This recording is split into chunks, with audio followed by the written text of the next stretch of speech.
L'émission « Bachelor » vivement critiquée par des Africains. Elle ne respecterait pas. Pour plus d'informations sur ce sujet, retrouvez-nous après le générique.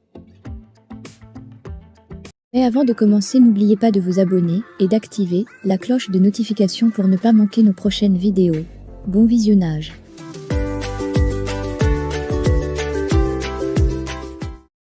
À peine sa première édition entamée que l'émission People, pilotée par la jeune businesswoman Emma Lowe, doit faire face à des attaques en règle d'Africains, aussi bien sur des blogs que dans des commentaires. Oumar Sako, connu sous le pseudonyme de Kissinger Sako, un remuant membre de la jeunesse du RHDP, s'est prononcé sur le bien-fondé de cette émission qui ne respecterait pas les fondements des traditions africaines. Que ça soit vrai ou amusement, l'esprit ou l'idée me gêne.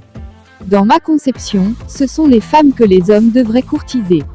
Mettre en compétition 20 demoiselles pour décrocher un homme, c'est passer un message qui selon moi n'est pas reluisant pour l'image de la femme.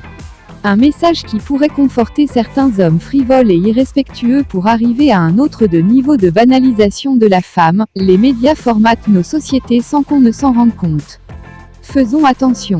Cette trompette de l'africanité de nos valeurs est bien celle qu'a embouché Monsieur Paul Kalou, un ancien proviseur à la retraite.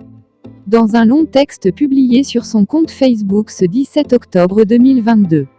Il y attaque la mysticité de la femme mise à nu, déjà que nos femmes ont renié leur teint ébène au profit du tchatcholi, qu'elles ne se sentent plus belles sans perruque, sans des ongles de rapace, sans des cils de poupée, etc.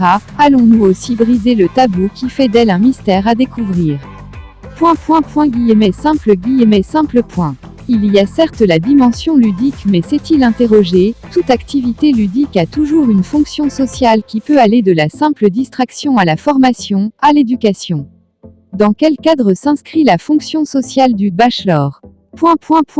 Simple. Des nombreux commentaires qui ont accompagné ces deux blogs, celui de Kissinger Sako et du doyen Paul Kalou, on retient que face au déluge des valeurs nouvelles qui s'abattent sur l'Afrique, il ne reste que la sensibilisation afin de tirer la sonnette d'alarme. Autrement dit, de façon subliminale, les valeurs éducatives qui constituent les fondements de la spécificité africaine vont à volo.